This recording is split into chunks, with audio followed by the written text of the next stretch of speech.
اگر کوئی آپ سے ڈیبیٹ کرے، بحث کرے، تو آپ نے یہ کام کرنا ہے۔ کون سا کام؟ اس ویڈیو کو اینڈ تک دیکھیے گا، یقین مانے بہت کچھ سیکھنے کا موقع ملے گا۔ کبھی آپ نے محسوس کیا کہ کچھ لوگ صرف بحث کرنے کے لیے بحث کرتے ہیں؟ ان کا مقصد سچ جاننا نہیں ہوتا، بلکہ صرف جیتنا ہوتا ہے، چاہے بات کسی نظریے کی ہو، سیاست کی ہو یا ذاتی رائے کی ہو۔ ایسے لوگ صرف اپنی بات منوانا چاہتے ہیں، چاہے سامنے والا کتنا ہی درست کیوں نہ ہو۔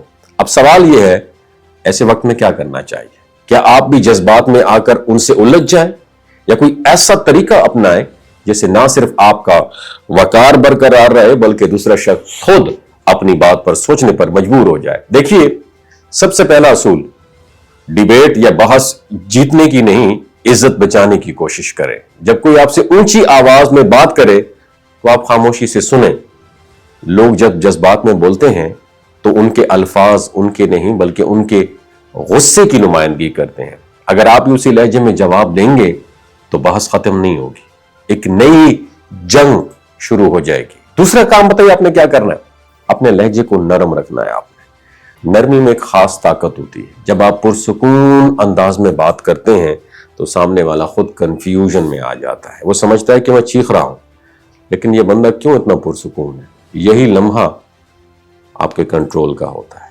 تیسرا کام، سوال کے ذریعے بات کو موڑ دیں۔ اگر کوئی بحث میں الجھانے کی کوشش کریں تو آپ سیدھا جواب دینے کی بجائے اس سے سوال کریں، جیسے آپ کی بات اپنی جگہ درست ہے، لیکن کیا آپ نے اس اینگل سے، اس پہلو سے بھی سوچا ہے؟ اور یہ جملہ جو میں بتا رہا ہوں نا، یہ سامنے والے کے دماغ کو بزی کر دیتا ہے۔ اب وہ جذبات سے نہیں بلکہ عقل، لاجک سے سوچنے پر مجبور ہو جاتا ہے۔ چوتھا جو کام ہے وہ آپ نے ہلکی سی اسمائل پاس کرنی ہے، مسکرانا ہے۔ یہ بات شاید سادہ لگے، مگر مسکراہٹ ڈیبیٹ، بحث کو ختم کرنے کا سب سے ایفیکٹو ٹول ہے۔ جب آپ مسکرا کر کہتے ہیں ہو سکتا ہے آپ ٹھیک کہہ رہے ہو، تو آپ نے ایک ہی لمحے میں اپنے مخالف کا غصہ ٹھنڈا کر دیا۔ مسکراہٹ بحث کو ختم نہیں کرتی بلکہ دوسرے کے اندر سوال پیدا کرتی ہے کہ آخر آپ اتنے مطمئن کیوں ہیں۔ پانچواں کام بتاؤں، بحث سے سیکھنے کی کوشش کریں۔ ہر ڈیبیٹ میں کچھ نہ کچھ نیا سیکھنے کو، نیا لرننگ کو ملتا ہے۔ اگر آپ جیتنے کے بجائے سمجھنے کی نیت رکھیں تو آپ ہر بار مضبوط نکلیں گے۔ دنیا کے سب سے ذہین لوگ ڈیبیٹ سے بھاگتے نہیں ہیں، لیکن وہ اسے جذباتی نہیں بناتے۔ وہ سنتے ہیں، سمجھتے ہیں، پھر فیصلہ کرتے ہیں کہ اس بات کو قبول کرنا ہے یا چھوڑ دینا ہے۔ اور آخر میں، کیپنگ یور مائنڈ، بحث ختم کرنے کا سب سے اچھا طریقہ خاموشی ہے۔ خاموشی کمزوری نہیں ہے بلکہ ایک اعلیٰ ظرفی کی اعلیٰ علامت ہے۔ جو انسان اپنے آپ پر قابو رکھ سکتا ہے وہ دنیا کو، ہر ڈیبیٹ دنیا کی جیت لیتا ہے بغیر ایک الفاظ کہے۔ تو اگلی بار جب کوئی آپ سے ڈیبیٹ کرے، غصے سے نہیں، مسکراہٹ سے جواب دے۔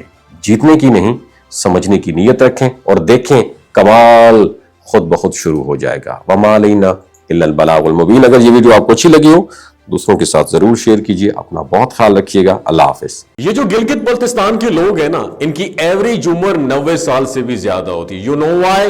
کیونکہ یہ لوگ شلاجیت استعمال کرتے ہیں۔ شلاجیت کے اندر 85 منرلز ہوتے ہیں۔